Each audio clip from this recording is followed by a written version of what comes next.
All right. Good afternoon, listeners. I guess it's late morning now. Welcome to Lament of Hope blog and podcast. I'm really excited today. I'm talking with Amber Shana Williams. Many of you may know her as Tamar on the Chosen series, but she's done several other acting roles as well as has a heart for performance and getting to express that to others in the acting community as well as those who are aspiring actors. Amber, I want to ask, just kind of to get started, what do you think is the hardest thing about being an actress now in the period of time we're in? What do you find most challenging? Specifically about being an actress or an actor in general, because Um, that's which definitely loaded. whichever one you want to answer. I mean, well, being an actor in general, one of the most challenging things I mean, that just makes this life a little bit, more difficult is that you are constantly living in the vein of rejection all the time. It's your job. It's like breathing air. And I think it's really hard for those who are not able to snap back from that. That makes it even more difficult to stay the path of this job. You kind of can't be married to the outcome, and that's something that we can apply to a lot of different parts of our life. Being married to the outcome, it's super hard to sometimes stay present and just enjoy the part of the journey that you're on. As an actress, specifically as a Black actress, it's also still the type of roles that are being offered for us. As an actress, sometimes you age out. You're 36 and now you're no longer viewed as Yeah. a love interest, or it's just like you're incapable of youth now. Goodbye. You're now a grandmother for everything else. um, but if you can kind of push through all the things that seem hard and challenging, it can actually be a really rewarding career.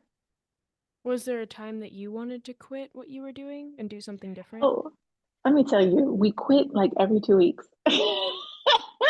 Actors quit all the time. Absolutely, there's been times where I just wanted to give up because it's really hard.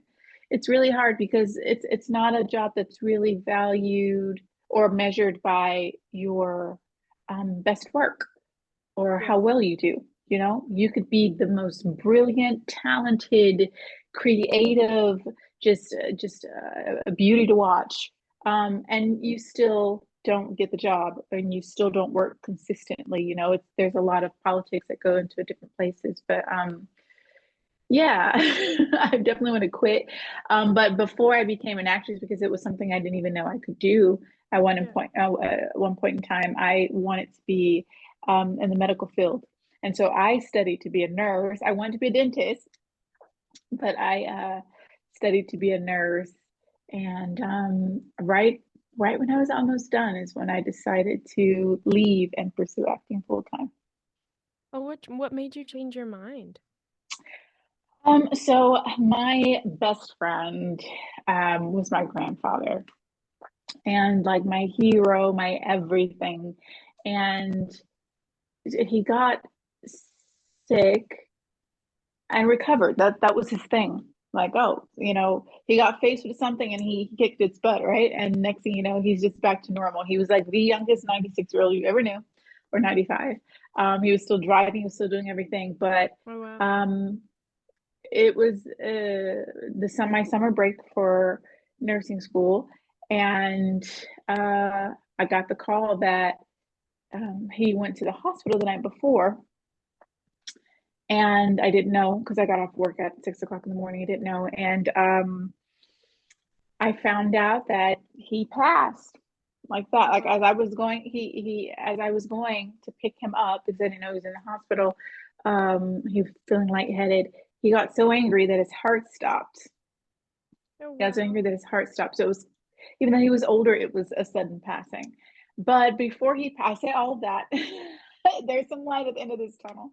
I say all of that to say that 2 days before he passed, we had like this really intimate conversation about life and things like that. And he told me, he's like, "What do you want to do?" Because I'm in nursing school. I've already got my other degrees and I'm going to be a nurse. He's like, "What do you want to do?" I said, "Grandpa, I do want to do the acting, but I know that's not anything real." He's like, "Listen, I worked darn hard enough my entire life for you to be able to do whatever it is you want to do with yours. And it was just him and me having this conversation. No one else was around. Well, after he passed, um, which was really tough for me, I couldn't do anything. I fell into a depression. Um, Obviously, acting wasn't at the forefront of my brain. Did some things before, extra work, commercials, nothing important. But one day, my cousin called me and he's like, I know this is going to sound super weird, but it's been put in my spirit to tell you something. And he said that uh, don't stop what you're doing. Don't stop acting because grandpa worked hard enough for you to do whatever it is you want to do in your life. And Hmm. I thought that was, it just blew my mind. And I was like, you know what? I'm going to listen. I hear you. And I left nursing school. I left the job I was doing. And I was like, I'm putting my whole faith, my whole self into this and just hopefully I can, make it work. And it worked out for me at least a little bit. I was gonna ask too, because it seems like you also, when I was researching more about you, you seem to love like combat and being able to do like fight choreography in a way. Yeah. Did you get that from like your grandfather, or did you always like that? Because it's kind of, to be honest, it's kind of unusual. Not a lot of people say that. I get that actually it could have been some part of my grandfather, but probably mostly my dad. We grew up watching kung fu movies. The kind where it's dubbed and the lips don't match at all. Yeah. It's like 3 seconds too late. So I grew up watching those with my daddy, and we used to even play fight. We'd be like, ah, and we'd pretend and do all of this, and I just loved it so much. And I'm like, I have six brothers, four younger brothers that I grew up with my dad, and so I was like one of the guys, and we're sitting there and we're like, wow, you know. we're trying to, we loved Bruce Lee, so we're watching, we're trying to do what he's doing. Yeah. And my brothers, obviously I have brothers, so we're all like, so funny to think about now. Um, and I just grew up loving that. And it's something my dad was good at, and I'm Texan. So he's like, make sure you get trained in doing this. You're a young lady and I want you to be safe. And so he wanted me to know how to use, certain types of arms and things like this. And so I got training for that. And then when I moved to Spain, I was like, how cool would it be to learn sword fighting in Spain? Right? That'd be, yeah, really I was like, cool. it's giving Game of Thrones or something, Zorro or something. And so I decided to pick that up too, sword fighting when I was here. So I had arms training, some combat training, and then swords as well. Do you own like a collection of swords?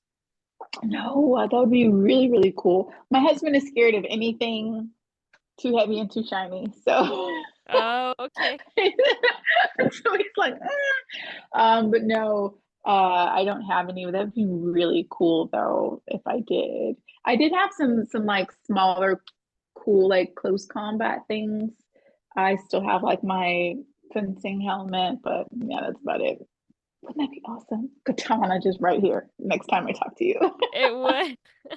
I was gonna ask you, is there a role, I mean, I guess for a female too, that you would love to play where you could do a lot of fighting and use Yeah, smaller what's weapons?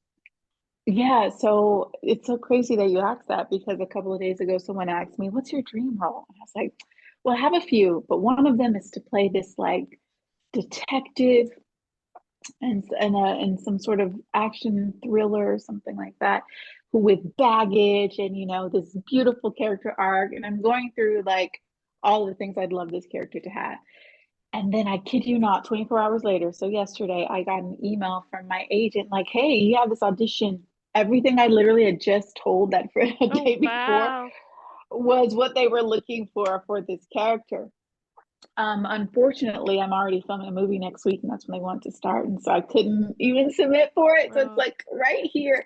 But yeah, so I think some roles like that would be really, really cool. Like this kind of not quite Mission Impossible character, but I love solving, problems and solving crimes and just kind of all of the things it takes to get there. And that's a dream role of mine, and hopefully it'll come to me one day. I wanted to ask you too, because on this topic of acting and all of this. You mentioned earlier you mentioned it's hard for a black actress, especially. And I wanted to ask you more about the black part because I can understand when you're talking about the for age, it is true, and so many actors and actresses have talked about that. You know, there's a certain age, and then we're no longer qualified, and then it's just harder and harder to find things, even if our talent hasn't changed or even gotten better over time. Um, what specifically is it when you talk about black actresses that's difficult? Yeah, so for example, I live between two continents, Yeah, and let's just put, for example, here in Spain. The country, for one, didn't really open up because they were under dictatorship for a long time until the early 80s or late 80s. And this means that normally this influx of immigration would affect the population of whatever country. And since they weren't having immigration, yeah, everyone kind of showed up in the 80s and 90s. And so for roles for people like me here in this country to start with, are mainly for what they feel accustomed to for seeing roles for Black people. For example, they see them as immigrants coming over on boats. So a lot of the roles I play aren't even American. Um, they're either American or they're African, like come straight over, no papers.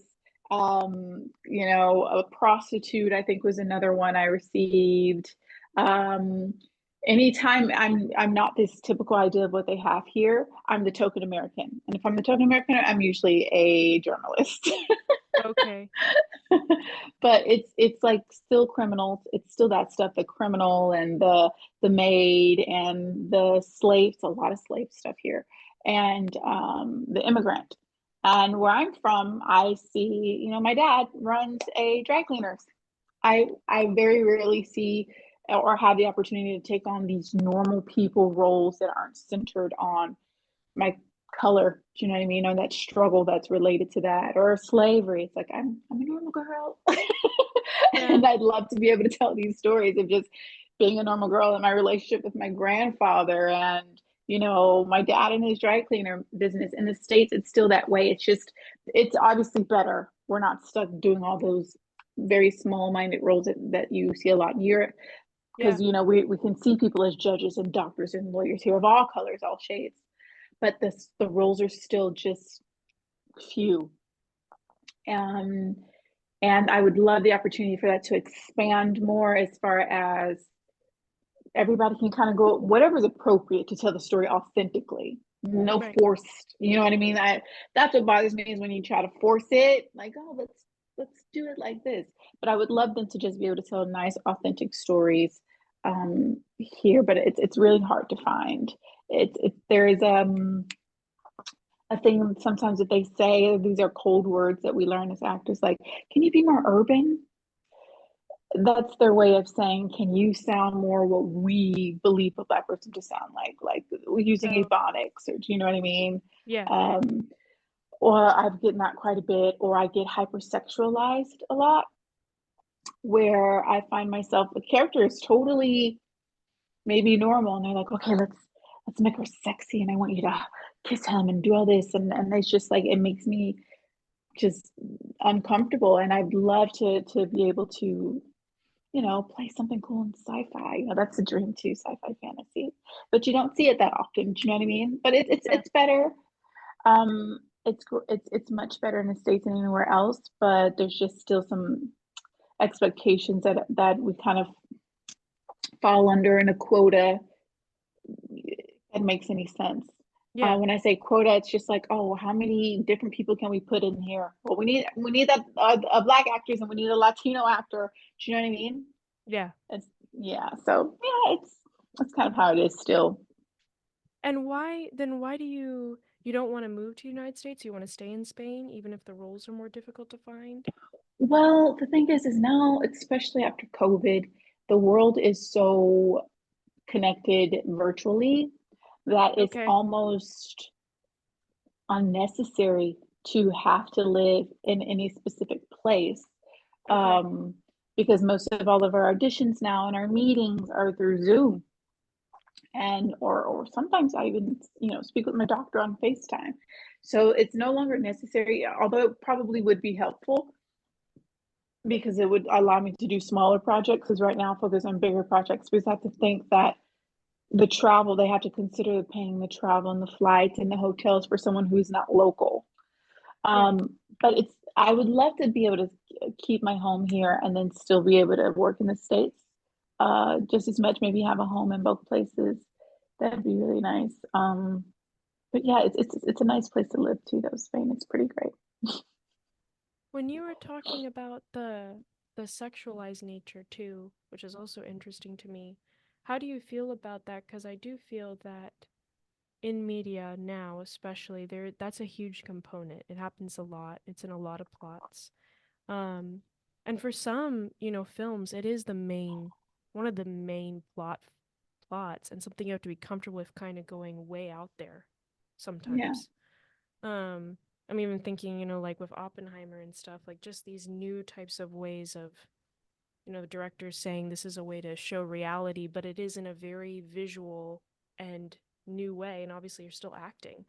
So, I mean, how does that impact you? How do you feel about that, especially being married? Like, is that difficult at all, or the conversations need to definitely be had because even if you've seen the show on Chosen, there was a scene where Peter and his wife have like this intimacy. They kiss after not seeing each other for a long time. It was very passionate.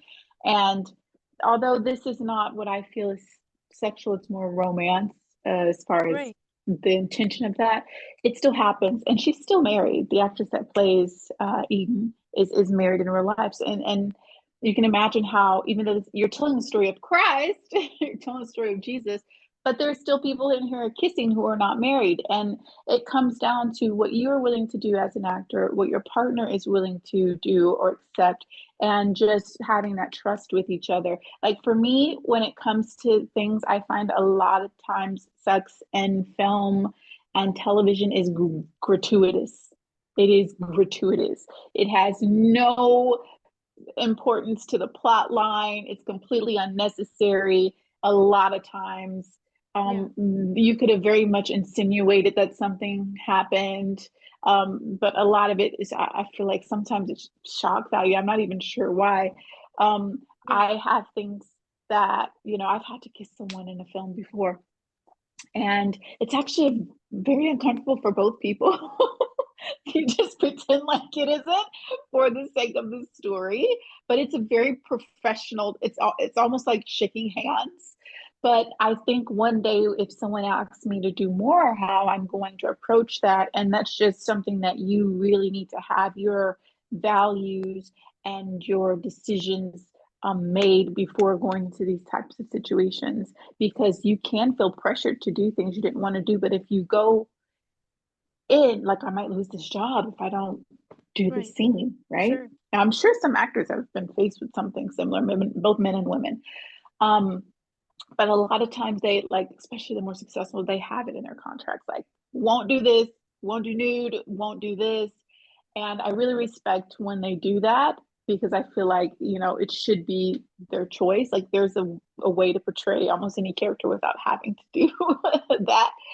Um, and so, yeah, I always wonder what's going to happen when I come faced with that decision, because I've had this conversation before, now that I think about it. And that's one of the same films that I had to kiss someone where they were like wanting to insinuate that, sex was happening or going to happen. And it's just like, yeah, you can do. I was like, I'm not doing that.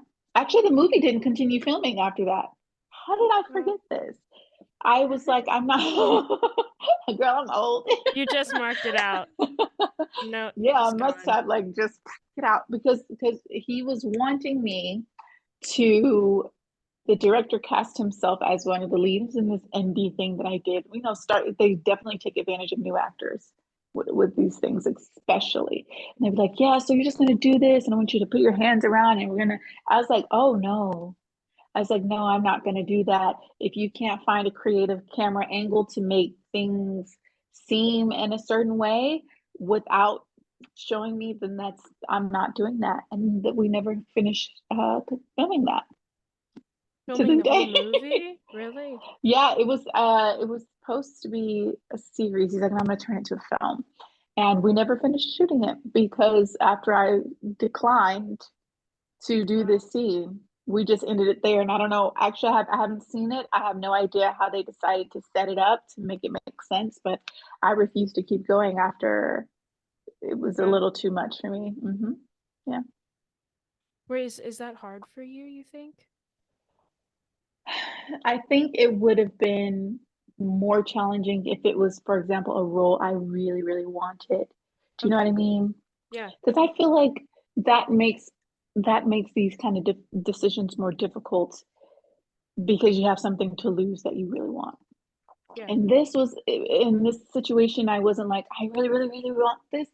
And so I was able to stand my ground a lot firmer because I was just like, you're not moving me. How's it song? I like a tree planted by the water, I should not be moved. And if, for example, it was that dream role I was talking about, and they were like, okay, we want you to do this and do that. And I'd be like, and my heart says no, for example, because I'm like, that's a little too much. Yeah. I would probably cry about that. Especially I Sure. usually when I get tough decisions like that, I pray about it and I ask for discernment because my own being is not capable of kind of making decisions with the future in mind and how knowing what's going to happen. Do you know what I mean? We make Yeah. decisions based on Sure. today and what we think could occur, but not what you know what's likely to happen. And gosh, I really do. I would hope I would be able to stick this the same way, just as firm, but obviously it would hurt a lot more to have to turn down something that you really wanted. Oh, yeah.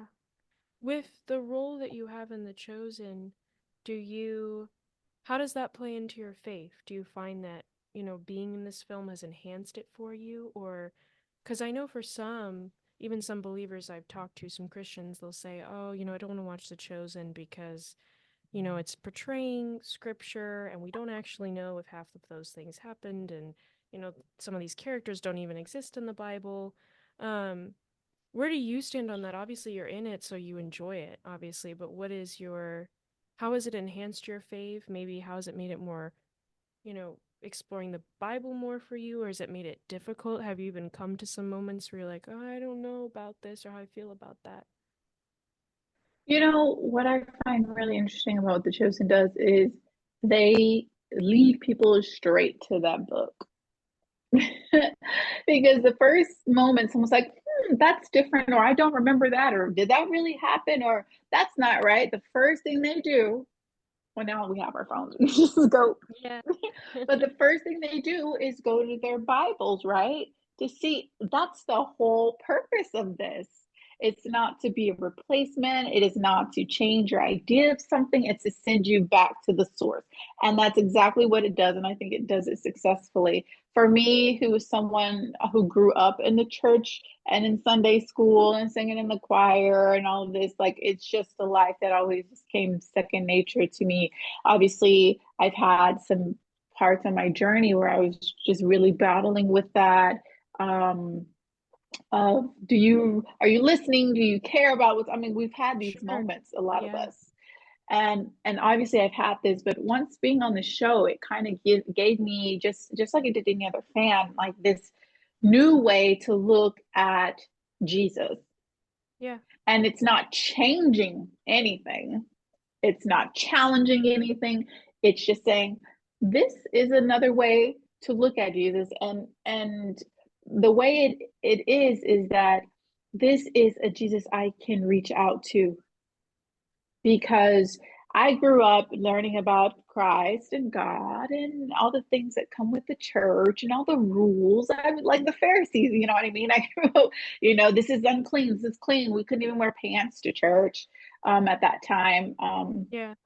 I had to have on my little foo-foo socks and all of this, my lace around the edges, which, that's fine, but it made Jesus in my mind like this very unreachable, ethereal Yeah. being, Sure.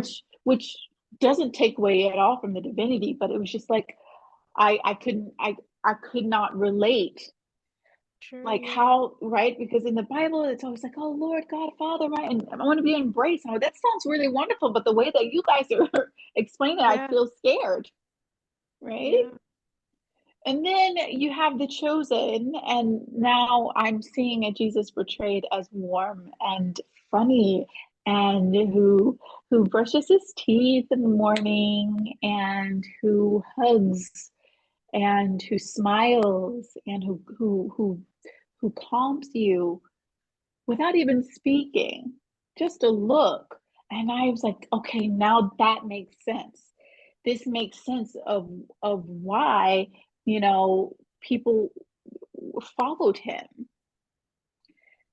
And I was just like, I love this. I love it, relates to me, and it makes me want to go, oh wait, where, I don't remember that happening. And then I'm like, dang, I haven't opened my Bible. It's like the dust. And I was like, oh, wait. And then I opened it for even just the first moment I got the audition, had me opening my Bible to see, wait, Tamar, that's really familiar. Let me go see who she is.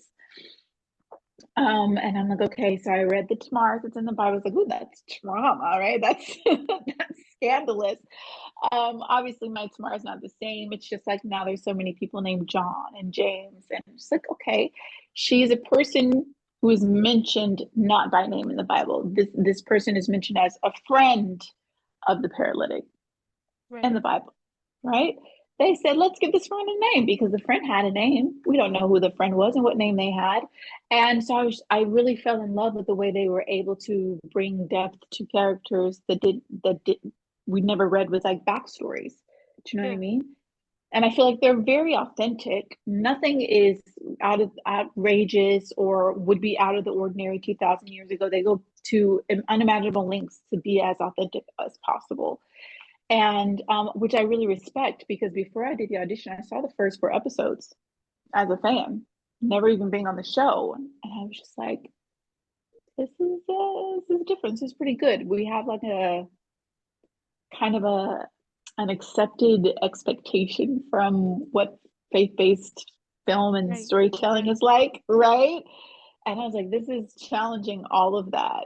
I hadn't seen anything that really challenged the idea like that since maybe Passion of the Christ, which is, it held nothing back. It was very raw and it was very there and it wasn't romanticized, and that shocked people. And I think The Chosen shocked people in a different way. It was like, how dare you tell these stories?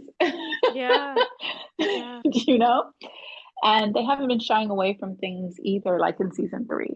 Those are some difficult stories to tell. yeah. Um, and I think it's just going to keep getting better as we head towards the end. Do you, was there anything in your character that you related to personally that wasn't very difficult for you to act? Like, I mean, I guess at the beginning, absolutely. Uh, I think a lot of us could relate in a way to where we know someone in our lives somewhere that desperately needs help, that desperately needs healing in some way.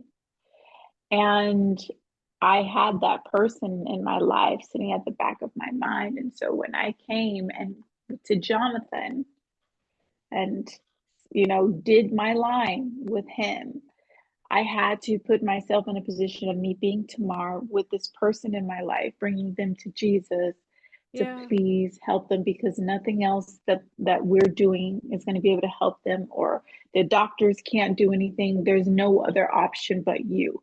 And to put yourself in that position of someone capable, that is capable of doing that, and you're right there, it's hard for anyone not to be able to relate to Tamara in that sense, because it doesn't have to just be a physical healing.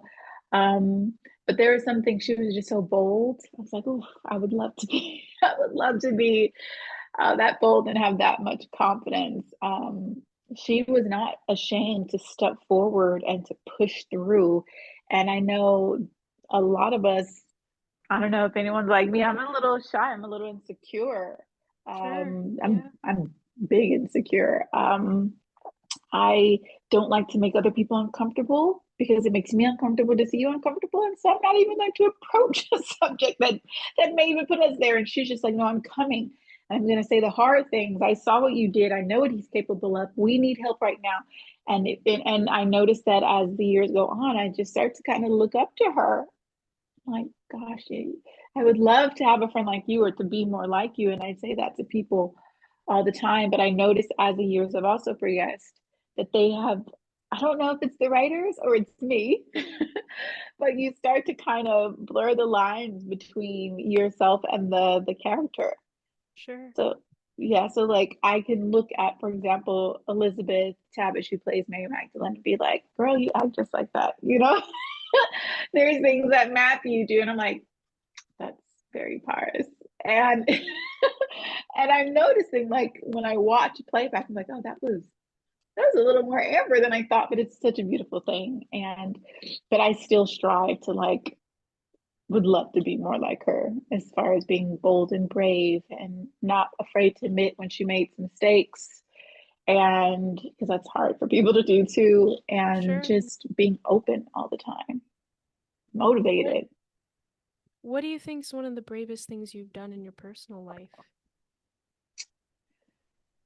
um I don't know, I wouldn't call myself particularly brave because I don't know, I've never looked at myself in that way or even doing anything brave. I've done some things that were scary, so I don't know if that's what makes you brave when you do things that scare you. Um, Yeah. one of which was making the decision to leave my country. That was scary, and moving someplace where I don't speak the language, and it puts me in the shoes of so many people who have been doing this since the dawn of time. And that was frightening. And I was depressed for a bit because I couldn't do anything on my own. I had no independence because I wasn't able to convey my intelligence like in no way Yeah. whatsoever. And I would have to have my husband with me all the time. I mean, all the time. He's at my doctor's appointments. Nobody wants their husband at their gynecologist appointments. He's like, he has to order my food, and me, an independent person, was just like, just crumbling under this weight. But um, it wasn't until I decided to just, first of all, I made the move. And then once I made the move, I had to let go of the expectation of perfection. Hmm. So it's just like, if I can just do it, that'll be enough. And everything else will just take time to work itself out. And that also challenged me as a person who's pretty impatient too. I like people who are impatient like to have control over things because they know they can control the outcome. If it doesn't work Yeah. out, it's because of them, right? No, it's because of you. If it doesn't work out, because you have control of the situation. But when you have to let go and let God, that's when things get really scary sometimes, because you're like, wait, but when is it coming? At what time? Where is it going to be? And we want to have control in the way that we receive it, but that's just not how it works. And once you find comfort in the letting go and letting God, that's what we always say at church when I was younger, let go and let God. Then once you're able to do that and completely live in trust and faith, things just get a lot easier Yeah. because you like lift that mantle, like that burden off your shoulders. And it wasn't until I did that that it got better for me here. And I remember one day I blinked and I was like, am I talking in Spanish right now? I didn't realize that I was having a conversation with a complete stranger in a language that wasn't native to my own. Um, and I was like, this is what happens when you trust. This is what happens, not just in God, but in the abilities that you were given. Like, you're very much capable of great things, you just don't give yourself a chance to do it. And I think maybe that's the bravest thing that I've done. Maybe, yeah. Do you think that time being when you transitioned to Spain was the hardest time to trust God for you, or was like there a period of your life where it was the hard No, to just keep going? there was a period of my life that was a little bit harder, because this was, yeah, this was like a struggle with trust and letting go. Right. And but before it was more like are you even there? And that was when I was first diagnosed with lupus. Are you aware of that disease? Yeah. Yeah. And so I was very angry because I didn't know what I did to deserve this disease. I was Hmm. healthy. I worked out. I did everything correctly. Um, I was married at the time, Yeah. with my ex. So I was like, I'm doing things the right way. I'm a good person. I feed the homeless. I donate. I run organizations to help people. Why is this happening to me? And I was Hmm. very angry. And what's so crazy is as angry as I was and as much doubt as I had, I was the place that I ended up going to give me comfort was the church. And it was a church that I hadn't been to since I was like really small. But that Yeah. was the only place I could think to go at that time. And that's the only thing that gave me comfort. So as angry as I was and as doubtful as I was as well, that's still where I went. What did they do? Was it the people at the church or? I think it was the comfort it gave me, the familiarity it gave me, because I kind of fell out. I was just like, man, maybe God's not really there. I don't know. Maybe it's something else. But going back, it's like you can feel it. It's almost like going back home. And I hadn't been there in years. I can't even articulate it for you, but I probably hadn't been there since I was 12. And I Okay. think I was diagnosed, I might have been mm, possibly 24 or something like Okay. this, 24. And so that's a long time. That's 12 years to not be in a place. And you've gone to other churches, and I think it was the safety that had always brought me as a child. It was Hmm. kind of coming back to a place that you've always known, like the prodigal son. And the fact when I asked him, I walked up there and asked for healing and prayer, and pray, being on the prayer list and everything. I felt it immediately. I felt that peace wash over me. And I also, um, it was like I stopped being afraid of dying, also, if that makes any sense. Yeah, sure. Yes, it does. Because I think at first I was just like, I could go to sleep and not wake up. I don't know what to expect with this disease. Like, you could be perfectly fine one day and then tomorrow, that's it. I just lost my cousin for the same thing. And Hmm.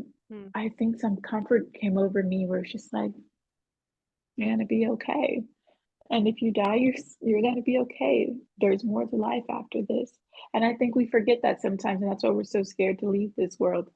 And it just that peace washed over me, and I was just like, okay, I'm okay. I'm okay. How And so did anytime I get, go ahead. Oh, I was just gonna say, how'd you resolve the anger in your mind? Like, do you still find yourself angry at God that this isn't Oh yeah, something?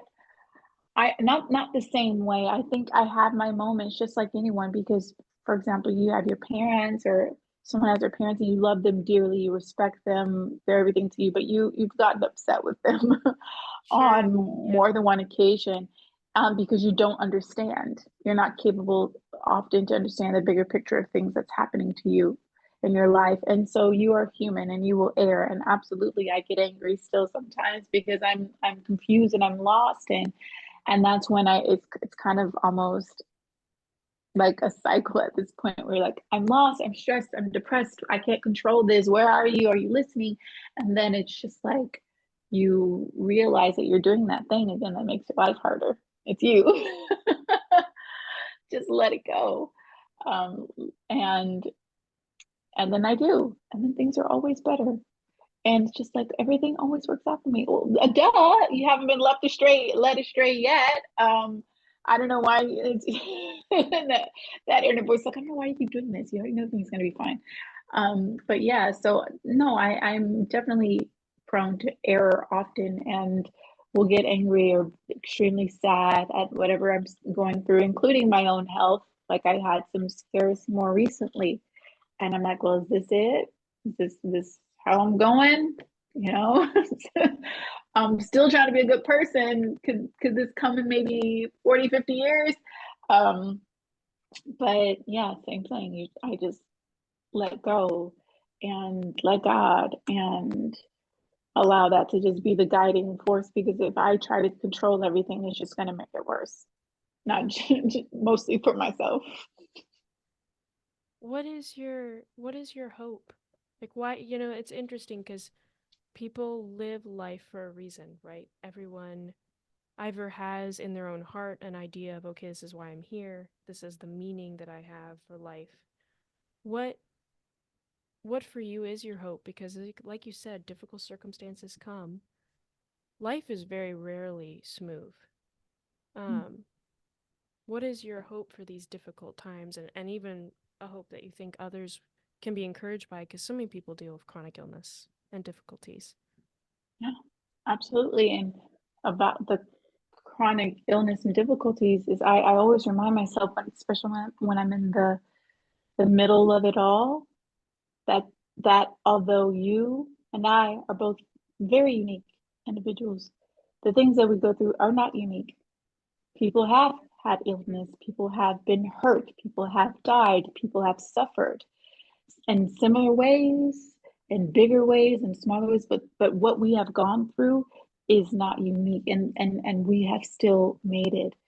Um, for me, the hope or the purpose of life, the way I see it, has always been our purpose here, or part of our purpose here, is to bring purpose to other people.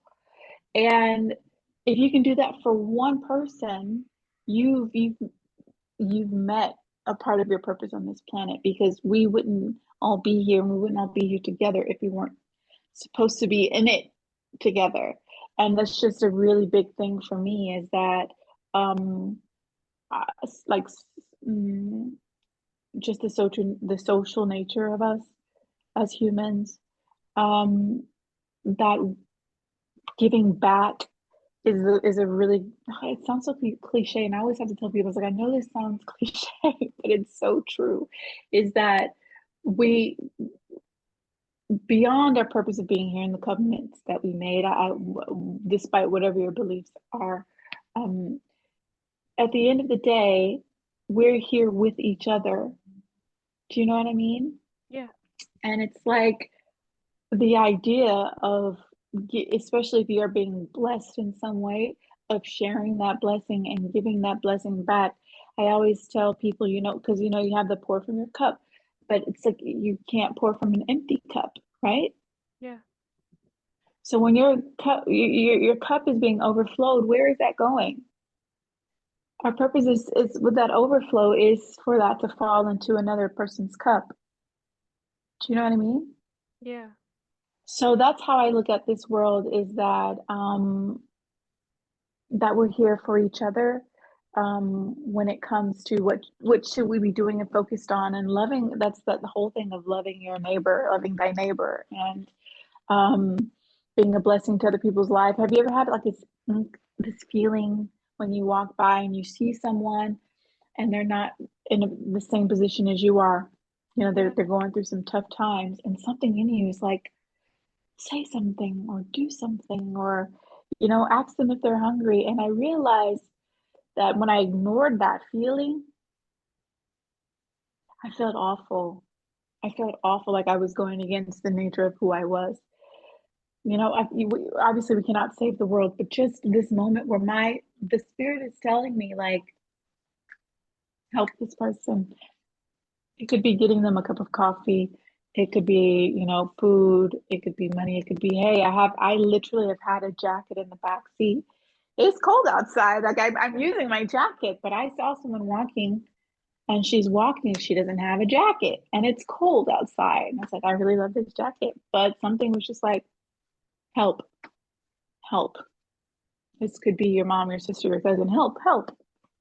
I was like, yeah, okay. I rolled my window. I was like, asking this stupid question, are you cold? Obviously, it's cold outside. She's like, yeah. I just took my bread and jacket. Here's a jacket. And anything else I have in here, some sanitary napkins, here's some this. Do you need anything else? She's like, no, this is great. Thank you so much. And you never know how you being sharing your blessing with this person is going to bless another person who's going to bless another person, like that trickle down effect, because Yeah. you put them in a better mood, and now they had this space in their heart to be there for someone else, you know. Yeah. And that's just kind of that was like a long way to say a really good question. I'm sorry, I'm a talker. I don't know if I warned you before we got started. No, no, it's wonderful. It's great to have so much information and that you are a very vulnerable, open person. That's really great. Um, Last question for you is if you were to write a book about your life, it's kind of a fun Ooh, question. What do you think you'd title it? I've actually thought about this before. Oh, good. There you go. Um, um, I haven't actually settled on anything else. What would I title my book about my life? Whatever it is, it's going to be a total contradiction. Maybe I should walking contradiction. Maybe that's maybe that's the name of my book. A walking contradiction. There we go. We did it. Is there a book called that already? Do we You know, know? I haven't heard of one. Well, that'll be the title then. A walking contradiction. Um, Definitely taking that summary of my life is that you really can't see where you'll end up based on where you started. Yeah, that's true. It's encouraging too, isn't it? It's a good thing. Absolutely. Yeah, because who you are today is not going to be who you are tomorrow. Yeah. Well, Amber, I want to thank you. You've been such a kind and encouraging person to talk to, and it was so fascinating to hear your story. And you have a beautiful smile when you laugh, so I hope you laugh more. Thank you so much, Sophie. You. I appreciate you having me on here today. You're welcome. Well, have a good day. Thank you so much. Thank you. Bye bye. Bye.